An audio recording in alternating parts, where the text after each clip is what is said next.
Bom dia, agronegócio! Quinta-feira, 12 de janeiro de 2023, agora 8 horas e 47 minutos pelo horário oficial de Brasília. Está no ar a nossa abertura de mercado pelas redes sociais do Notícias Agrícolas, Instagram, YouTube, Facebook e também pelo noticiasagricolas.com.br. A partir de agora, vamos juntos, estamos ali conectados e temos, claro, o apoio da Cochupé, a maior cooperativa de cafeicultores do planeta, nos ajudando aqui a fazer sempre essa abertura de mercado para você, te trazendo as mais relevantes, as mais importantes informações do dia, para que vocês sejam os produtores rurais mais bem informados do Brasil e que, claro, possam tomar sempre as melhores decisões. Hoje nós vamos aqui falar sobre as expectativas para o relatório do USDA, que chega às 14 horas, horário de Brasília. Vamos falar também sobre a alta do petróleo, que continua. Ontem, Jonathan Simeão trouxe um panorama completo dessas análises, a gente vai falar sobre isso, portanto, aqui no nosso Bom Dia Agronegócio.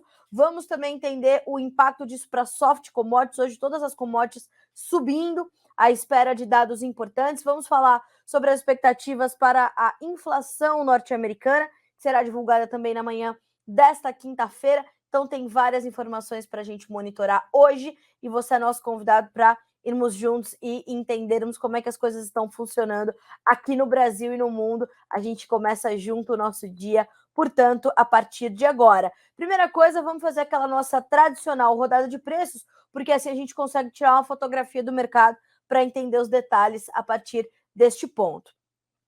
Vá mandando a sua pergunta, mande as suas dúvidas sobre quais mercados você precisa saber mais informações, que tipo de informação você precisa agora, que a gente vai te ajudar também nessas respostas, tá bem? Mande sua cidade e seu estado, que a gente quer saber até onde chegam as informações do Bom Dia Agronegócio. Eu quero agradecer já as mensagens que eu estou recebendo aqui, já de bom dia, o Darcílio, o Edson, o Márcio. Então, a todos vocês, bom dia, obrigada. Mandem os seus questionamentos, Márcio, já vou chegar na sua resposta, viu?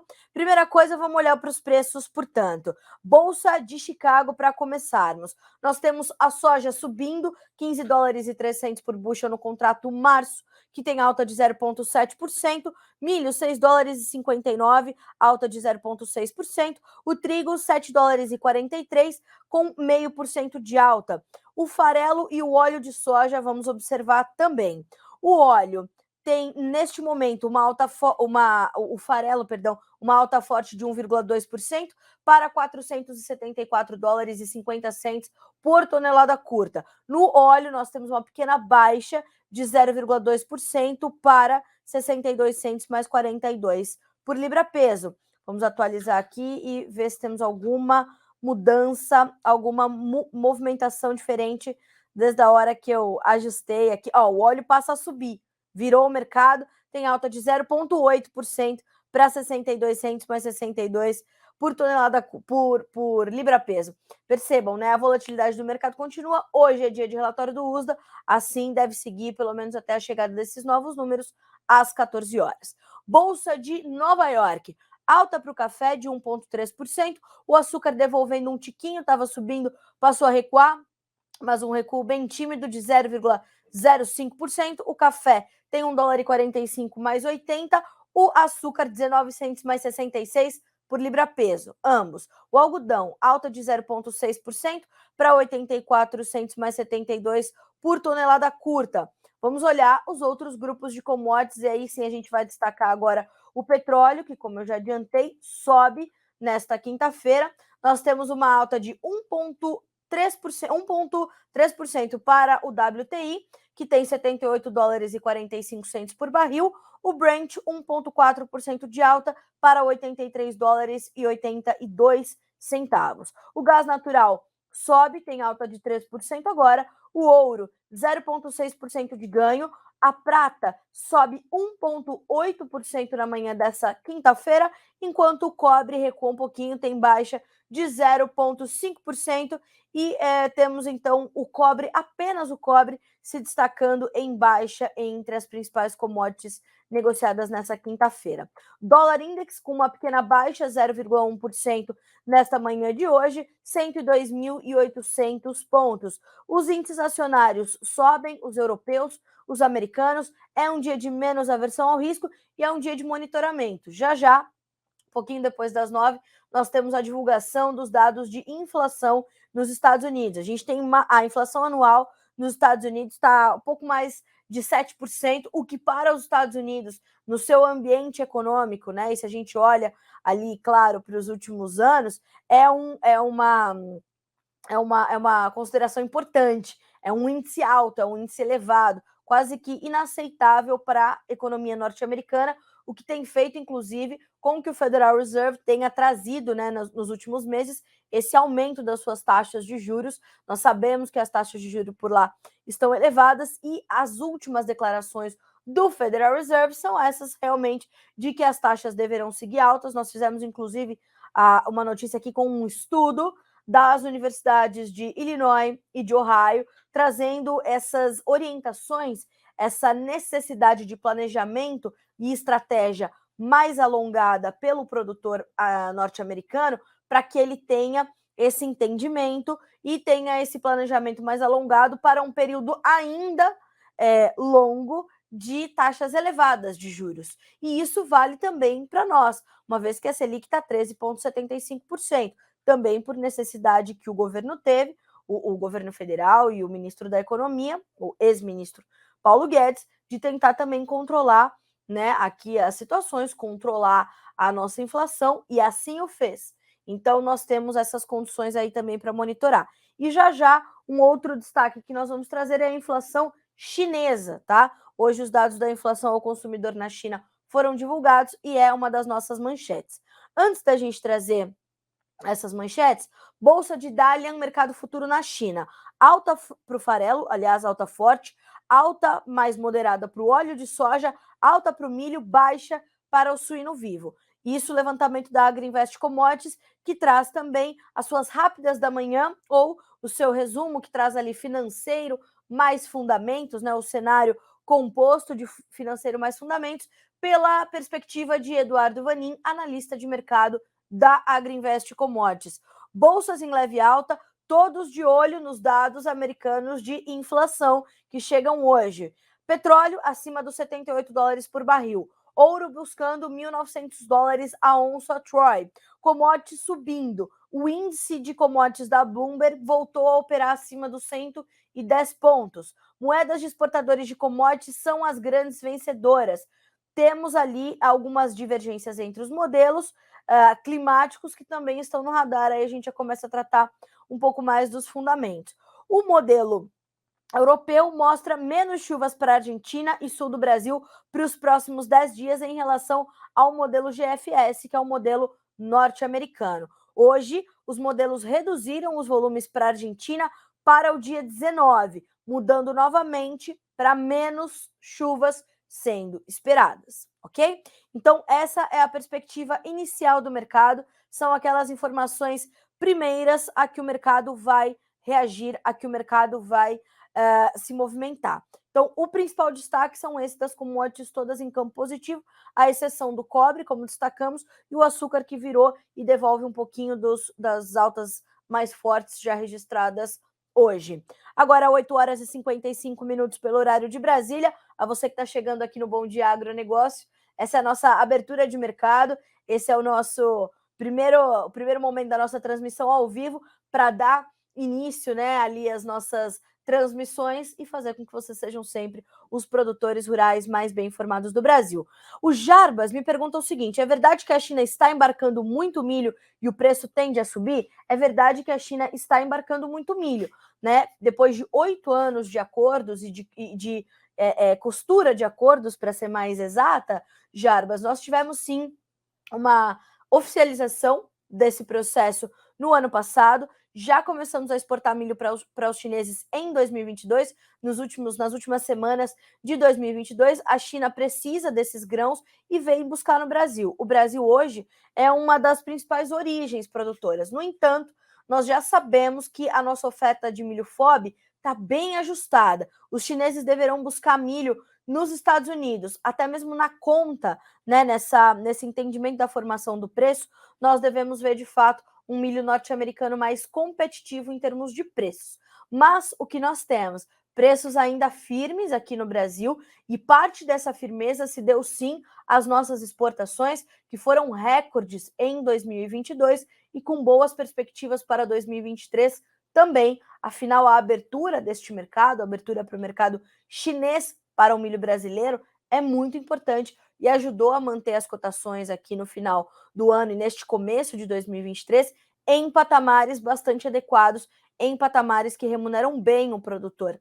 Agora, a formação do preço, ela depende de outros vetores também. Então, a gente está falando da questão cambial, a gente está falando do prêmio, a gente está falando dessa competitividade das outras origens, como o próprio Estados Unidos. A Argentina deverá ter um milho caro porque vê as suas perdas se intensificarem, não é? Em função das adversidades climáticas, perde a soja, mas perde também o milho, perdem outras culturas de verão. O trigo, na finalização das culturas de inverno, perdeu também. Então, sim, a gente tem problemas e outros fatores que vão ali compor o preço do milho. Mas se a gente olhar para a nossa demanda externa e a demanda interna, que 2023 deverá ser promissor para a demanda interna do Brasil, aí a gente tem essa perspectiva de preços sustentados, isso é um fato, já é uma convergência entre os analistas e consultores de mercado. Vamos ver para você como é que estão os preços na Bolsa de Chicago. A B3 ainda não abriu, né? Abre em mais alguns minutinhos, então vamos dar uma olhadinha como é que estão os preços do milho para você, Jarbas, e para vocês que estão nos acompanhando aqui no Bom Dia Agronegócio. Pequenas altas são registradas de 1,5 a 4 pontos, o março 6,60, o maio 6 dólares e 58 centos por bushel, o julho 6 dólares e 51, o setembro 6 dólares e 7. E, é claro, a gente vai olhar o dólar, que ontem fechou a R$ 5,18, com uma queda de 0,4%. Então, vamos monitorar, vamos entender, temos aí boas perspectivas para o milho brasileiro, com certeza. Agora, quanto vai subir e o quanto disso vai se refletir em lucro para ti? Isso você tem que colocar na tua estratégia, na tua comercialização, na tua gestão, né? Precisa e quer especular, quer segurar um pouco mais? Tudo bem, contanto que você faça isso de forma protegida. Faça hedge, proteja o seu preço, proteja a tua renda. Isso é determinante, ok? Ótimo. Vamos seguir aqui, portanto, para as nossas manchetes. Vocês viram, né? Mandem as suas perguntas, mandem os seus questionamentos e a gente vai trazendo todas as respostas que forem aqui possíveis. Aquilo que não for possível, a gente leva para a edição seguinte, tá bem? O Thiago está me pedindo aqui, o Thiago Farias está me pedindo as informações sobre o mercado de café. A gente já vai chegar lá, tá bem? Bom, vamos começar aqui com a nossa principal manchete dessa manhã de quinta-feira, que são as expectativas para o relatório do USDA, que será divulgado às 14 horas, horário de Brasília, hoje. Então, esse relatório é um relatório importante, é o primeiro relatório do ano, é o relatório que pode mexer com a safra argentina de soja, com a safra argentina de milho, pode mexer na demanda pela soja norte-americana, que está um pouco mais lenta neste começo de ano, já estava um pouco mais lenta no final de 2022, pode mexer com os estoques globais e norte-americanos finais de soja, e hoje chegam também os estoques trimestrais de grãos lá dos Estados Unidos na posição em 1º de dezembro, tá?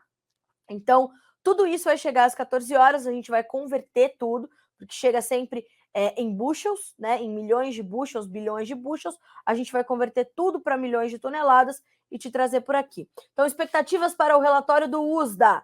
Estoques finais norte-americanos, safra 22-23. Para soja, num intervalo de 5,6 a 7,9 milhões de toneladas, numa média de 6,4 contra 5,9 de dezembro, tá? Então, podemos ter um aumento dos estoques finais de soja norte-americanos. A média esperada, 6,4, dezembro, 5,9.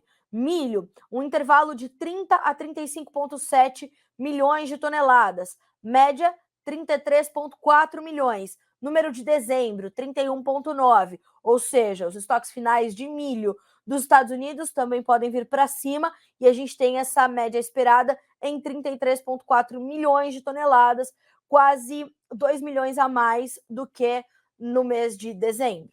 Nós temos também os estoques finais de trigo podendo subir um tiquinho, mas de forma bem mais tímida. Então, passando de dezembro, 15 milhões e meio de toneladas para 15,8 milhões. Então, a gente está falando de um intervalo de 15,1 a 16,4 milhões de toneladas. Então, a gente está falando de uma perspectiva de aumento, portanto, para os estoques finais de soja, milho e trigo dos Estados Unidos, safra 2022-23.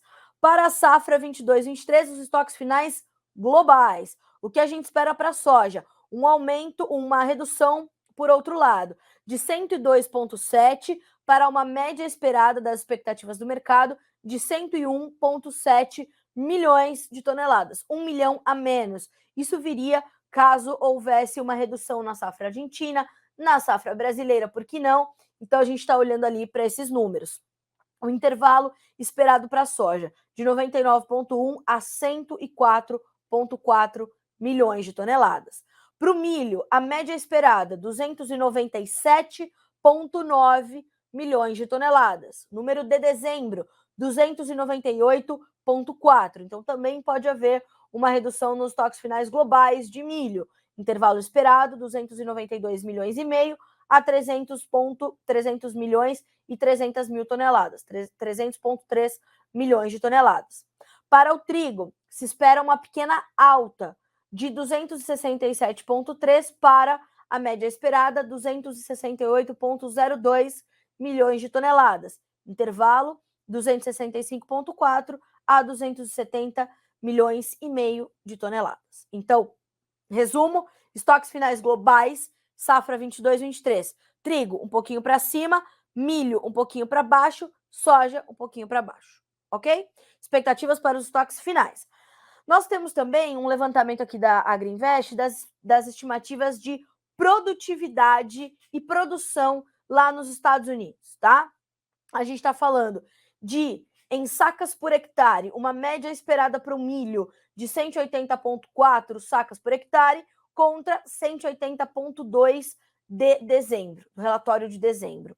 Para a soja, 50,3 sacas por hectare contra 50,2 de dezembro. Então, ambos podem apresentar uma ligeira correção para cima. É normal que aconteça, vejamos se vem confirmado. Produção, também havendo a possibilidade de uma ligeira correção para cima, coisa de 500 mil toneladas para soja, coisa de 100 mil toneladas para o milho. Então, a média esperada para o milho, 353,9 milhões de toneladas. Em dezembro, a última estimativa foi de 353,8, tá? Então, 100 mil toneladas apenas a mais nessa estimativa de produção norte-americana de milho. O intervalo esperado, 351,8 a 355,7. Para a soja, a média esperada das expectativas do mercado, 118,7 milhões de toneladas. O número de dezembro, 118,8. Então, a gente deve ter também uma correção aí de 500 mil toneladas na safra norte-americana de soja. Agora, as projeções da Agriinvest para a safra 2021-22 da Argentina, tá? 51,9 milhões de toneladas para a safra 2021-22 contra 55 milhões da safra do relatório de dezembro. E para a soja brasileira, uma pequena correção para cima na nossa safra velha, de 126 para 126,3 milhões de toneladas. Para a safra da Argentina na temporada e do Brasil da temporada 22-23, a gente não tem aqui os números, mas a expectativa do mercado de forma geral é de que haja realmente uma correção para baixo da safra argentina. Para o Brasil, já é mais difícil de estimar. A Conab também já chegou e já trouxe os seus números nesta quinta-feira. Então é mais um ponto aí de atenção para nós. A safra brasileira foi corrigida para baixo. Para baixo. A Conab corrigiu a safra brasileira para baixo, de 153 milhões e meio para 152,7 milhões de toneladas. Tirou quase 1 milhão da nossa safra. Milho, 125,8 para 125 milhões, 0,6. Então, 125 milhões e 60 mil toneladas. Temos uma queda de produção de milho também. E trigo também aumentando, trigo aumentando. Dezembro era esperadas 9 milhões e 550 mil toneladas. Hoje a safra foi estimada em 9 milhões e 767 mil toneladas. Vamos lá. A produtividade pela Conab em quilos por hectare, tá? A produtividade de soja caiu de 3.536 quilos por hectare para 3.514. No milho, caímos de 5.633 para 5.604. E o trigo subiu, naturalmente, de 3.124 quilos para 3.165 quilos por hectare. Esses são os números da Conab que acabaram de ser divulgados. Agora, 9 horas e 7 minutos, o relatório saiu às 9 horas. Então, números da Conab com safra maior de trigo, safras menores de soja e milho. Esses números também devem repercutir no mercado. Alô, Jarbas, se você está nos acompanhando, provavelmente esses números podem chegar lá na B3 também e dar algum espaço à nossa safra. Bom, vamos fazer o seguinte. Com as expectativas do USDA dadas e os números da Conab divulgados, vamos para a nossa próxima manchete, porque a soja na Bolsa de Chicago está registrando neste 12 de janeiro de 2023 suas máximas em mais de uma semana. É isso mesmo, os preços voltam a subir nesta quinta-feira, registram ganhos de 2 dígitos, principalmente nos contratos mais próximos, e voltam a ocupar a casa dos 15 dólares por bushel. Segundo explicou ontem ao Notícias Agrícolas o analista de mercado Ronaldo Fernandes, da Royal Rural, parte dessas altas é clara e vem no apoio dessa seca na Argentina, dessas perdas consideráveis e de uma safra que pode ficar ali num teto, vamos colocar dessa forma, de 40 milhões de toneladas, mas pode vir abaixo disso, segundo alguns especialistas. Então, a gente tem essa perspectiva para o mercado, para a safra argentina de soja, né, ali de 40 milhões de toneladas no máximo, enquanto nós temos ali uma perspectiva de ter essa perda ainda de potencial, uma vez que as condições de clima não favorecem as lavouras por lá. Não só a estiagem na Argentina preocupa, como o excesso de chuvas aqui no Brasil também está no radar do mercado, porque isso já está promovendo um atraso na colheita e promovendo perdas de produtividade em função do excesso de umidade. Ontem, Guilherme Dorigatti foi para Querência, no Mato Grosso, né, para entrevistar o presidente do sindicato rural, o senhor Osmar, ele é produtor rural, não é presidente do sindicato. Ele é produtor rural em Querência, o seu Osmar Friso, que disse o seguinte, que somente em dezembro foram 500 milímetros de chuvas acumulados, o que tira o peso do grão e aumenta a incidência de pragas e doença nas lavouras, já que o produtor não consegue realizar os tratos culturais de final de ciclo, que para uma agricultura tropical são determinantes, né? Por quê? Porque geralmente a gente tem mesmo um verão, um pouco mais úmido, mas como chove por dias consecutivos e chove muito, esse excesso de umidade, a falta de luminosidade impede que haja, né, inclusive uma recuperação dessa planta. Então a gente já vê aquelas fotos ali daquela soja que começa a mofar no campo, daquela soja que começa a brotar, grãos ardidos. Isso é comum de tempos assim, né, de safras onde a gente tem esse excesso de chuva na colheita. Então isso já está tendo mais relevância no mercado em Chicago, é um fator importante, tira potencial produtivo da nossa safra e a gente já observa então a Conab tirar parte da nossa produtividade neste boletim divulgado hoje, e isso deve ser sim um reflexo, vamos apurar, se é um reflexo não só da falta de chuvas ali no Rio Grande do Sul, no extremo sul do Brasil, mas se também é um reflexo dessa condição do excesso de chuvas que castiga algumas lavouras ali do centro-oeste e da região do Mato Piba também. Então, esse excesso de chuvas e o atraso na colheita, além das nossas perdas de potencial produtivo, também tem relevância para levar os preços da soja a novas altas e de volta efetivamente a casa dos 15 dólares por bushel. Nesse momento, agora 9 horas e 11 minutos, o janeiro, 15 dólares e 25 centos por bushel, mais 3 dias sai da tela o janeiro. O março, 15 dólares e 4, sobe 11 pontos mais 25. O maio, 15 dólares e 6, 9 pontos e meio de alta. E o julho, 15 dólares e 7, com 9 pontos e meio de ganho também. Não podemos esquecer que está no radar do mercado de soja as compras ou os rumores de compras que a Argentina teria feito aqui no Brasil. Quanto isso quer dizer? Foi só no papel? Se efetivou, não se efetivou? É a Argentina levando essa soja para outro lugar? O que efetivamente está acontecendo? O passar dos dias vai nos dizer e a gente vai entender se isso vai continuar impactando ou não no mercado. Mas a manchete de Ronaldo Fernandes ontem ao Alexander Horta foi bastante clara. O atraso na colheita brasileira começa a ter quase que mais relevância e importância do que esses rumores de compras de soja aqui na Argentina. Então, compõe-se o cenário da soja com clima na América do Sul, essa comercialização na Argentina, essa pouca demanda pela soja americana e hoje os novos números que o USDA deve nos trazer a partir das 14 horas. Bom, nós temos que colocar na conta do produtor brasileiro uma alta dos prêmios que se registra desde o meio dessa semana, quando esses rumores das compras argentinas começaram a se fortalecer. Então, os prêmios subiram para nós, além desse atraso na colheita, e também o dólar, né, que agora tem uma pequena baixa de 0,1% para R$ 5,18. Neste momento, é a movimentação do dólar em baixa, R$ 5,18, 0,1% de queda. Falamos da soja, também trouxemos hoje um panorama do milho. Vamos só saber se a B3 já abriu. Vamos dar uma olhadinha ali nas cotações do milho na B3. Em queda nesse momento.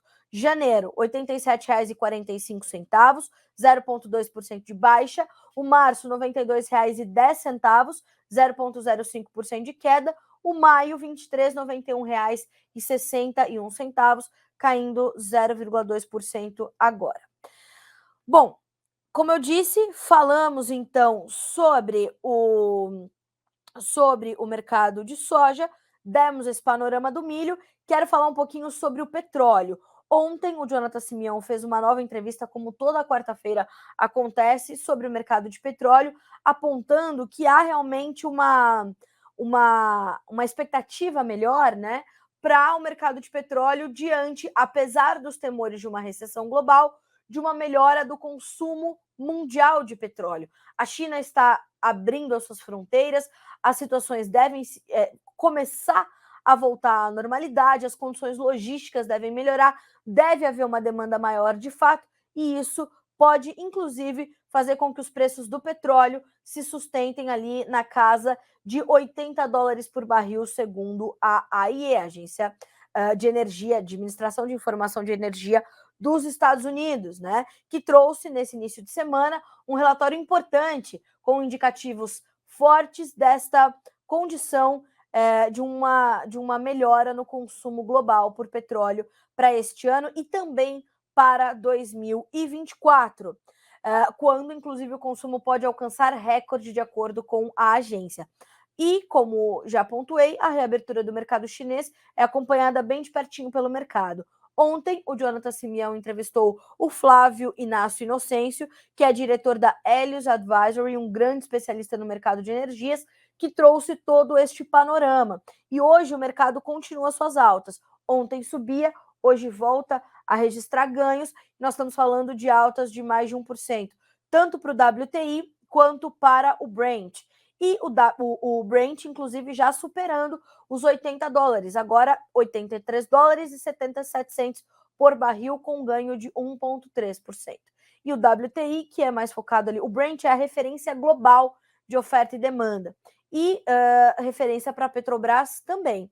E o WTI, ele é mais focado ali no mercado norte-americano, embora tenha sua importância, claro, dada também a importância do mercado dos Estados Unidos de petróleo para o mercado global, tem a sua importância também, e a cotação deste momento, $78,38. Falamos então desses destaques para o petróleo, que são importantes e vão impactar nas commodities, já estão impactando. As soft commodities sobem na Bolsa de Nova York nesta quinta-feira, ou subiam de forma mais intensa, mais consistente, e passaram a recuar um pouquinho só no açúcar. O café tem um dia de recuperação, ontem caiu bem, hoje volta a subir, e a gente está falando para o café de altas de 1,5% nos principais contratos. Então, o Thiago Farias, que vinha me pedindo essas informações por aqui, né? O Thiago é de Caratinga, em Minas Gerais, me pedindo aqui informações sobre o mercado do café. O que nós temos? Nós temos ganhos de mais de 1%, portanto, mais de 1,5% nos principais contratos. Março, $1,45 mais 75 por libra-peso. O maio, $1,46 mais 80. O julho, $1,47 mais 50. O setembro, $1,47 mais 90. No açúcar, nós temos essas baixas, mas baixas muito tímidas. O mercado estava em alta até minutos atrás. Março, 19 centos mais 64 por libra-peso. Nós temos 0,05% de baixa. Maio, 0,06% de queda para 18 centos mais 33. Julho, 17 centos mais 62, caindo 0,06%. Outubro, 17 centos mais 48. A baixa é agora de 0,1%.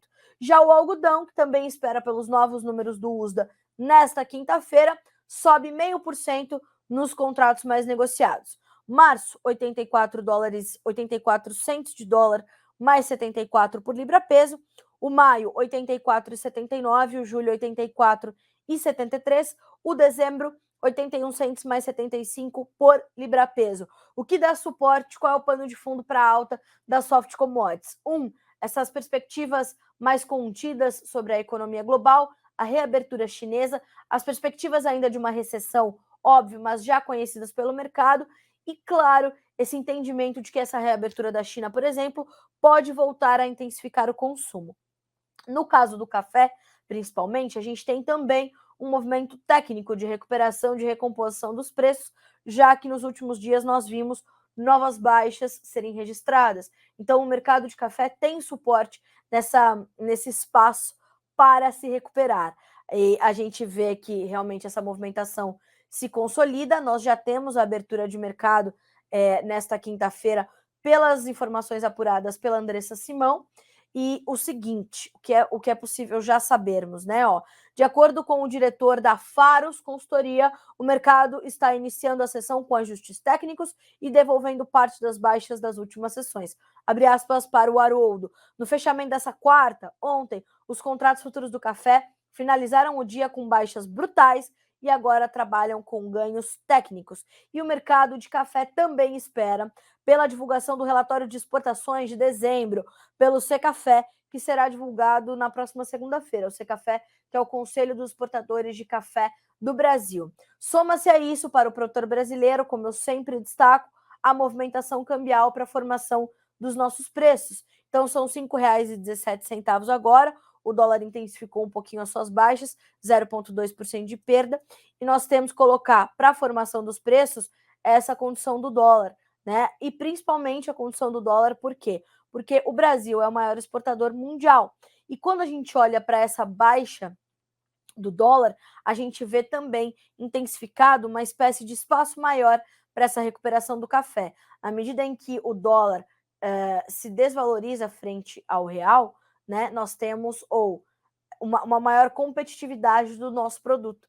Então, isso faz com que haja essa condição do mercado, da maneira como se desenha neste momento, como se desenha para soft commodities, né? Não só para o café, mas para soft commodities nesta quinta-feira. Bom, vamos falar um pouquinho falei sobre essa questão econômica global, acho importante a gente trazer, e, Thiago, espero que você tenha, a sua resposta tenha sido obtida. Se você quiser saber mais alguma coisa, por favor, me mande por aqui. Antes da gente da gente começar aqui a tratar da economia chinesa, eu quero agradecer aqui as mensagens de bom dia que eu estou recebendo, né, pelo Instagram, do Dionaldo, do Jonathan, da Dona Neuza, do Emerson, que está me dizendo que as lavouras estão excelentes em Ponta Grossa, no Paraná. Que coisa boa, né, Emerson? Que assim seja. O Darcilo Beledelli também nos mandando bom dia por aqui. E o Edson Lessa, de Ubiratã, no Paraná. Então, a gente tem também aqui no Instagram, a Letícia está me atualizando por aqui, Letícia Guimarães sempre conosco, né, dando suporte aqui para o Bom Dia Agronegócio, a Edna de Encruzilhada do Sul, Gustavo Martini Ferreira de Jaíba, Minas Gerais, o Davi Santos também nos mandando bom dia, o pessoal da Martim Commodities de Camaquã, no Rio Grande do Sul, o Rafael Boavista, os insumos para a safra 2023 têm tendência de subir até mês de maio. Olha só, Rafael, eu acabei de ver uma manchete aqui que a ureia está com baixa forte, e isso pode mudar ali as relações de barter, né? E as relações de troca para o milho safrinha 23. Então, a gente vai ter que olhar essa questão financeira, olhar para o mercado de gás natural, olhar para o mercado internacional, como é que vai se comportar, para a gente saber como é que vão ficar essas condições. Eu vou fazer o seguinte, eu vou buscar essas informações com os especialistas e amanhã a gente faz um bloco especial aqui. Vou ver até se a gente consegue trazer um entrevistado para o Bom Dia Agronegócio para trazer essas questões dos insumos para a safra 2023 com essas tendências aí para os próximos meses, tá bem? Bom dia para o Samuca também, excelente dia para você, meu amigo. O Antônio Donizete me perguntou do café, acabei de trazer. Região leste e sul de Santa Catarina estão com déficit de chuva. Exatamente, muito sério o que está acontecendo, né? Aqui na região metropolitana de Goiânia, 3 dias sem chuvas. Vamos entender como é que estão as lavouras aí na região. Tá falando da região metropolitana de Goiânia, precisamos entender o entorno e saber como é que isso está pegando ali para a soja, para o milho verão, enfim. Pessoal do Agrofotos Maracaju, bom dia, Carla. Bom dia, obrigada. Márcia Afonso, a lei que colocaram uma margem no contorno dos rios nas fazendas e a proteção na Amazônia está em vigência? E a fiscalização? Me pergunta a Márcia. Márcia, vamos apurar, não podemos esquecer que a lei é o Código Florestal Brasileiro, é claro que cada estado vai colocar ali as suas legislações ambientais também em vigor, mas eu vou buscar um pouco mais dessa informação para entender exatamente do que estamos falando, tá? É uma lei nova, eu vou precisar apurar, tá? Bom dia do Piauí, o pessoal da Vendas de Alto Padrão. Fábio Freitas Mediati, já falou da carne? Ainda não, vamos lá. Ricardo Barbosa Cunha, bom dia. E esses preços derretendo no varejo de frangos e suínos, consegue me responder, por favor? Márcia, vi sim sua pergunta. Vamos apurar, tá? E vamos saber se isso já está em vigência, saber como é que está a fiscalização disso e lembrar, volto a dizer, das questões ligadas ao Código Florestal Brasileiro. A lei o Código Florestal Brasileiro já é muito rigoroso em relação a isso. Volto a dizer, preciso entender como é a legislação ambiental estadual, tá? E vamos apurar para você. Bom dia, Márcio. Bom dia para a dona Tsuyako também, que eu imagino que está contigo. Feliz ano novo para a senhora, viu, dona Tsuyako? Maravilhosa. E essa questão do preço das carnes, né? Recuando um pouquinho não, né? Derretendo. Olha só, a Letícia já trouxe a resposta para vocês aqui. Eu vou pedir para ela me mandar o comentário dela também, para eu dividir com vocês, com o restante da nossa audiência.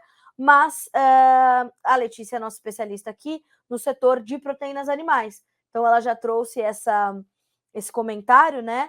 E claro que isso ainda está muito atrelado ao nosso consumo interno. E eu falei sobre isso ontem para a carne bovina. A gente tem uma demanda, um consumo interno ainda patinando, né? Nós tivemos o poder de compra do brasileiro contido, né? E corroído pela inflação, pela bagagem que a economia mundial ainda está carregando, né? Ainda está se desfazendo ali de algumas malas, mas ainda está carregando. Então, isso é pesado e ainda tem um tempo para se normalizar. Aí, o que acontece, né? A gente vai ter esse peso do consumo interno mais contido, enquanto a oferta está normalizada, e essa relação desequilibrada entre oferta e demanda vai promover essa baixa nos preços. O comentário da Letícia diz o seguinte: temos baixa demanda doméstica, olha aí. Isso faz com que os preços tenham pressão de baixa e dificuldade de recuperação, ainda que as exportações estejam em bom ritmo. Como eu falei, a nossa oferta está normalizada. Isso faz com que, com uma baixa demanda, os preços cedam. Suínos caindo depois da valorização pontual pelas festas de final de ano, mas essa demanda mais fraca é o janeiro sendo janeiro, além da questão desse poder de compra menor do brasileiro, a gente tem janeiro. Aí o que a gente tem em janeiro? IPVA, IPTU, a gente tem rematrícula dos filhos, né, das escolas, a gente tem milhares de contas que só chegam em janeiro e que chegam todas em janeiro. Então, isso faz com que o consumo fique, de fato, mais contido. E isso impacta também sobre essa situação. Letícia destaca também hoje a necessidade da gente acompanhar a Bolsa de Suínos, para a gente saber como é que estão rodando os mercados. Hoje é dia de suinocultura independente, toda quinta-feira. Isso é um trabalho exclusivo do Notícias Agrícolas, essa rodada pelo mercado independente da suinocultura, e esse levantamento que chega todas as quintas-feiras pela Letícia aqui no Notícias Agrícolas. Para o frango, a gente tem mais uma pontuação, que é o seguinte: a Letícia nos traz aqui, ó. Frango, particularmente, está de uma certa forma um pouco mais sustentado, patinando, mas sem evoluir nos preços. Então, dessa forma, a gente consegue te responder. Inclusive, tudo isso se traduz também para carne bovina, né? Ontem falei sobre isso, sobre esse consumo interno mais contido, e assim tem se dado. E isso ajuda a conter ali o ritmo de recuperação das cotações. Aliás, sobre ainda o mercado do boi gordo, que é importante a gente trazer, quero trazer aqui o destaque deixa eu buscar aqui a nossa entrevista de ontem, que foi feita com o Thiago Bernardini, ontem foi o Fernando Henrique Iglesias, perdão, Bernardino foi na terça. O Fernando Henrique Iglesias, analista das safras e mercado, falando o seguinte, ó: carne bovina, estoques do ano passado e concorrência com proteínas mais baratas pressionam a carne no atacado em plena primeira quinzena do mês. Os cortes traseiros já estão trabalhando abaixo de R$ 20 por quilo depois de muito tempo. Boi casado está abaixo de R$ 18 por quilo. Essas são informações, então, do Fernando Henrique Iglesias, que complementam essa pequena análise que a gente faz aqui com frango, suínos e carne bovina. Vai entrar nisso, claro, a questão dos ovos também e a questão atual do brasileiro. Inevitável, tá?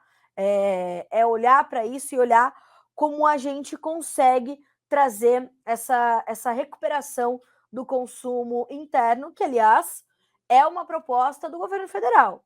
Como vai fazer isso? Tinha que gerar mais empregos, para a gente gerar mais renda, para as pessoas terem dignidade, poderem comer o que quiserem, né?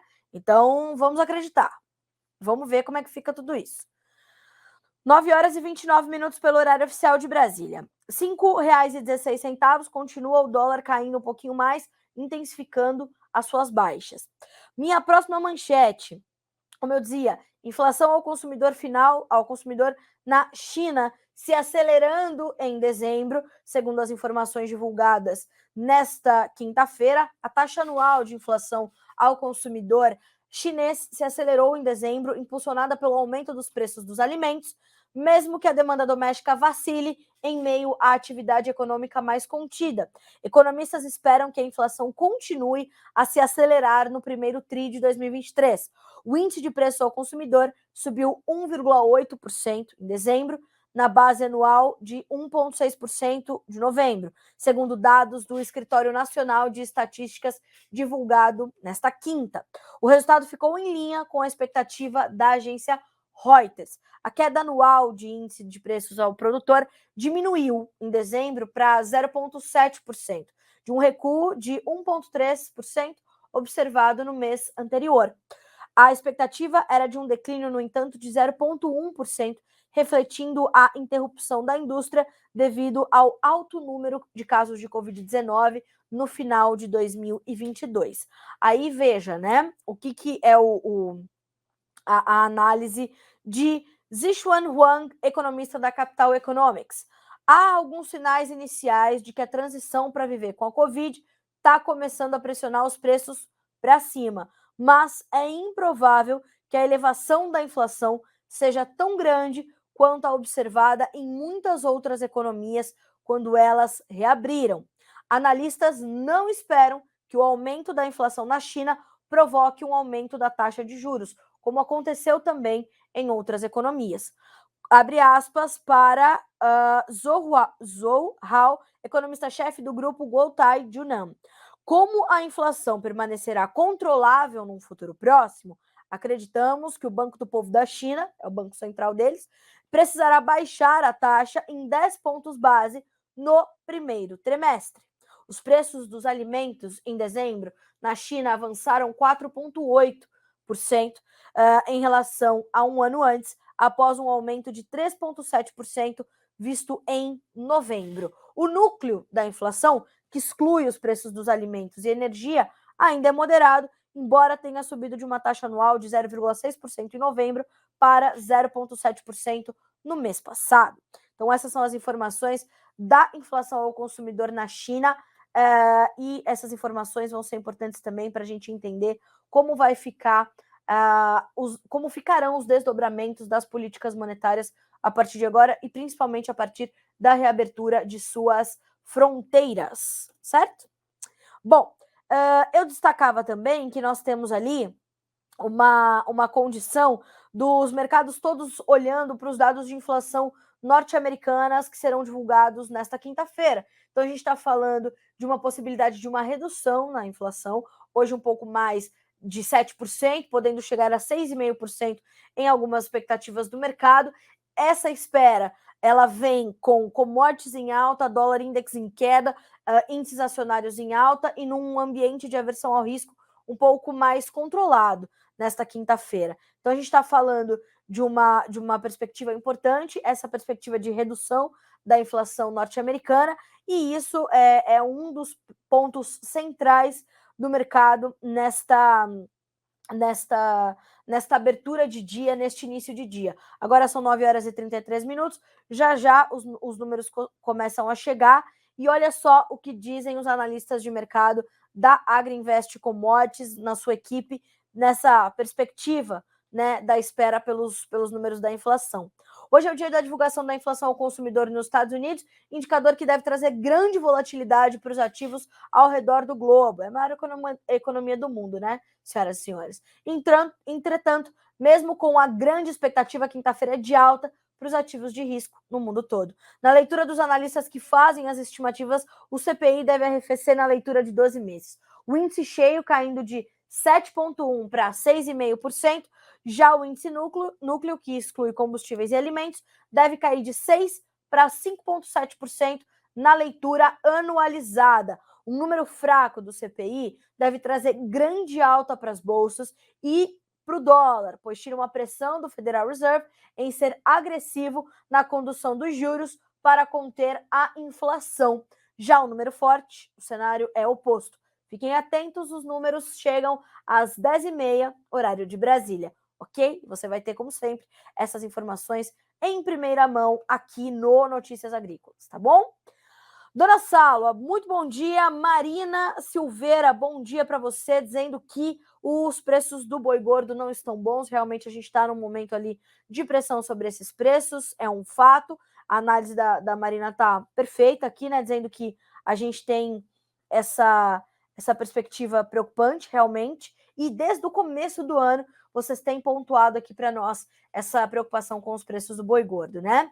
O Márcio está me perguntando um possível El Niño para esse ano. Será que os Estados Unidos irão mais para a soja? Pois é, a soja é uma planta mais resiliente. Alguns modelos mostram essa possibilidade de El Niño, e El Niño é um fenômeno que traz muitas preocupações de clima para a safra norte-americana.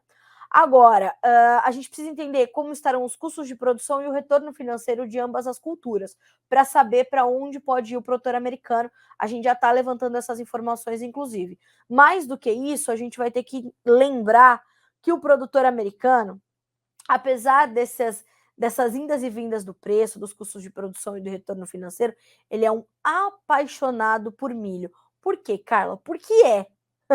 Eu já busquei essa informação, eu já busquei entender, eu já tentei entender e é difícil. A gente não consegue compreender porque muitas vezes o milho está dando menos retorno do que a soja, mas ele não diminui a sua área. Então, essa disputa por área deve ser muito importante e interessante da gente observar em 23.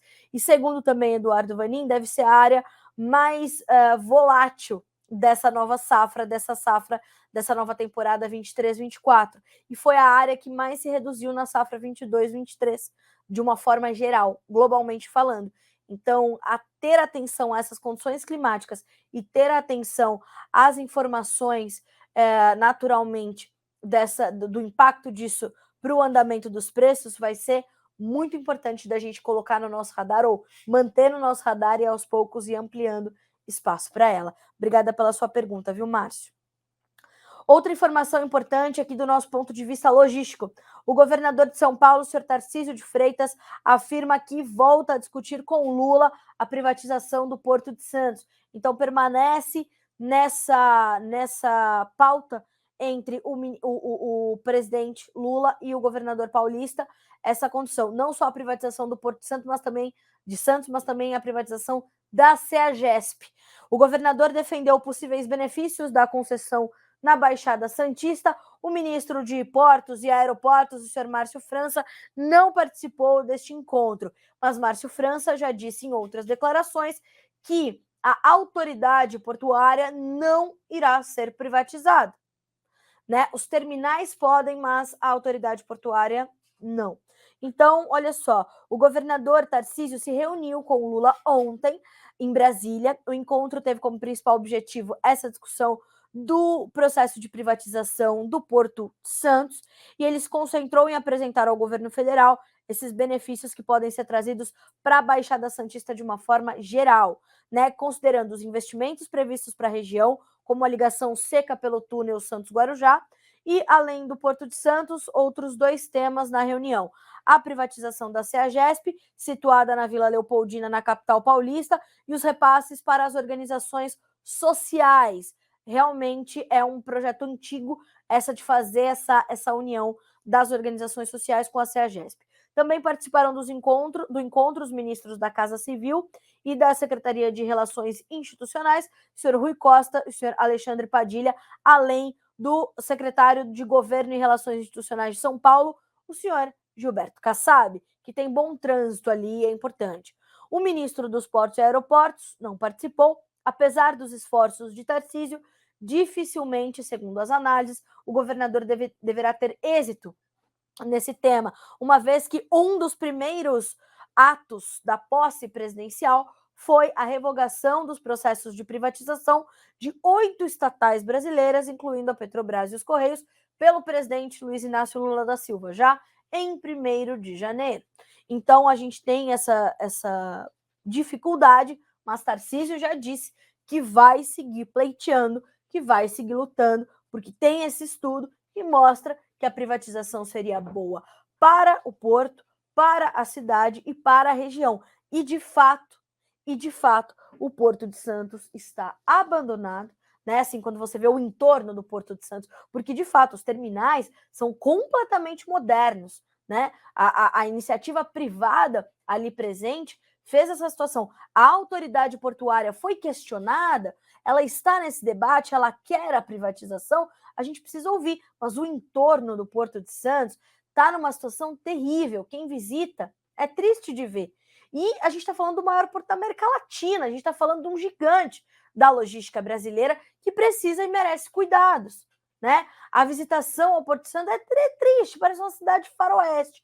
E a cidade de Santos, a região da Baixada Santista, também merece esses investimentos. Também está passando ali a região de Praia Grande, Guarujá precisa, né, de uma revitalização. Aquela população está ali à mercê, precisa de geração de empregos, a economia precisa voltar a rodar ali na região e é uma prioridade do governador Tarcísio.